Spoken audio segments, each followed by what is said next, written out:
Assalamualaikum warahmatullahi wabarakatuh. Perkenalkan, nama saya Tasnim Musa. Saya dari kelas PAI 5A. Pada kesempatan kali ini, saya akan menjelaskan mengenai proposal saya dengan tema pengaruh game online terhadap motivasi belajar masa pandemi COVID-19 di MTS Al-Ikhlas Bulungalah.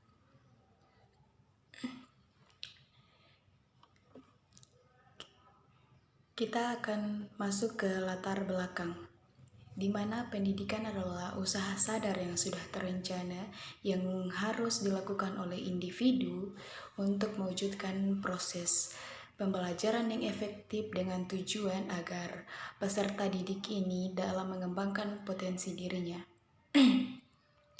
Kemudian game online.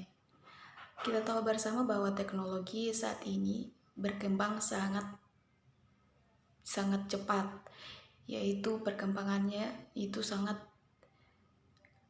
memungkinkan mengeluarkan aplikasi-aplikasi baru seperti game online.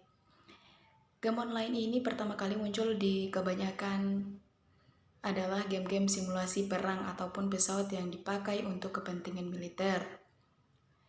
Di sini juga akhirnya dilepas selalu dikomersialkan. Game-game ini kemudian menginspirasi game-game yang lain muncul dan berkembang.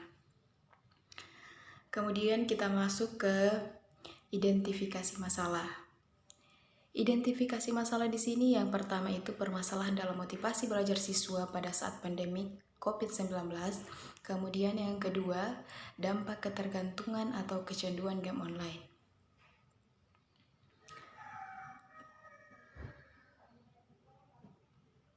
Kemudian kita masuk ke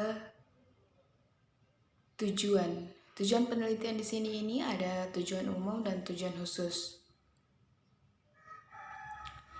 Kemudian kajian teori.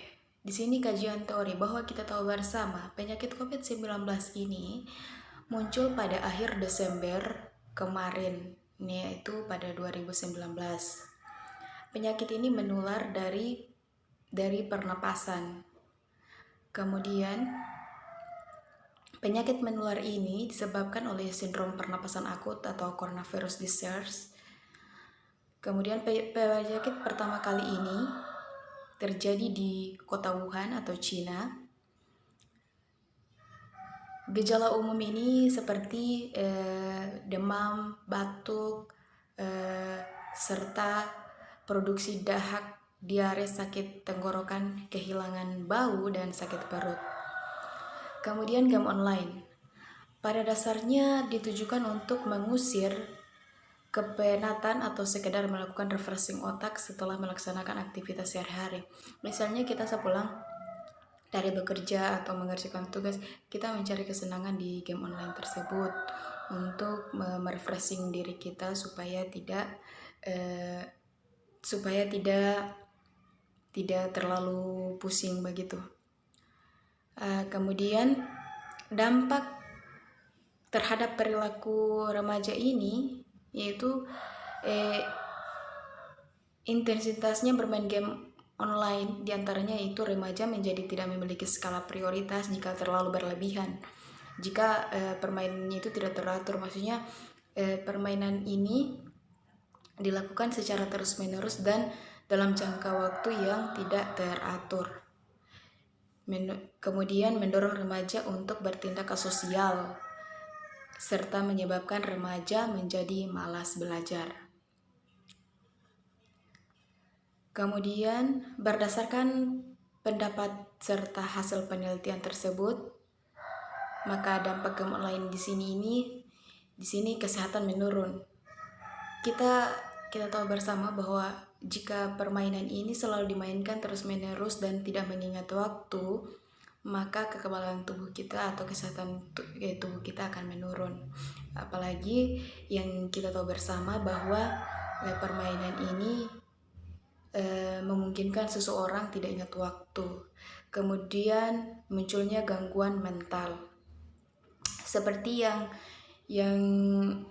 yang ditemukan di daerah mana ada seseorang itu ketika tidak memegang handphone, dia tetap melakukan permainan itu, maksudnya terjadi sindrom. Kemudian yang ketiga ini menghambat proses pendewasaan diri. Kemudian yang keempat mempengaruhi prestasi belajar anak. Dimana jika game online ini selalu dimainkan, otomatis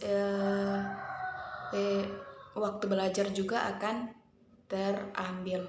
Kemudian memunculkan perilaku prokrastinasi akademik serta kesulitan bersosialisasi dengan orang lain. Kemudian kita masuk ke jenis penelitian dan lokasi penelitian. Jenis penelitian ini yaitu deskriptif,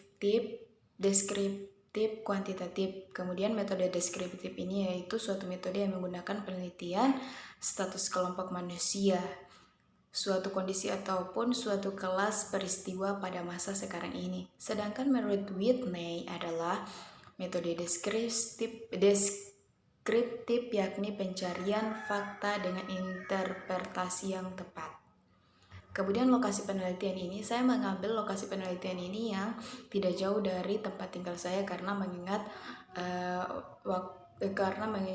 kondisi sekarang ini yang masih pandemi, yaitu di MTS Al-Ikhlas Bilungala.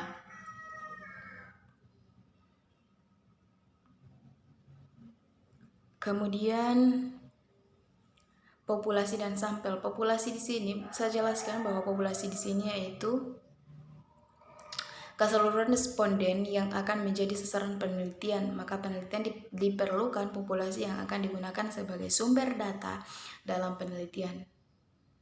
Kemudian sampel. Sampel yaitu sebagian atau wakil populasi yang diteliti. Ada di sini juga ada berbagai macam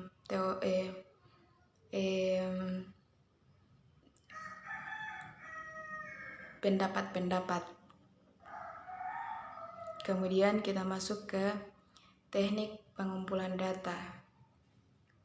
Teknik pengumpulan data ini saya mengambil teknik observasi, di mana penelitian ini mengumpulkan data dari hasil observasi, yaitu mengadakan pengamatan langsung di lokasi, yaitu turun langsung di MTS Al-Ikhlas Bilungala. Penelitian dengan cara pencatatan sistematis tentang dampak kecanduan game online terhadap perilaku remaja dan kuesioner yaitu dengan mengedarkan daftar pertanyaan yang diajukan kepada remaja sebagai member di MTS Al-Ikhlas Bilungala. Kemudian analisis data. Dalam penelitian kuantitatif, kegiatan analisis kuantitatif dalam analisis yakni analisis deskriptif dengan menggunakan jenis statistik, membuat pertanyaan untuk diajukan dalam penelitian. Di sini ada tingkat persentase, frekuensi dari hasil jawaban, kemudian jumlah seluruh objek penelitian. Kemudian kita masuk ke membuat tabel distribusi frekuensi, yaitu sudah dijelaskan di proposal saya. Kemudian menentukan skor. Di sini menentukan skor ini saya menggunakan rumus distribusi frekuensi, yaitu mean, interval,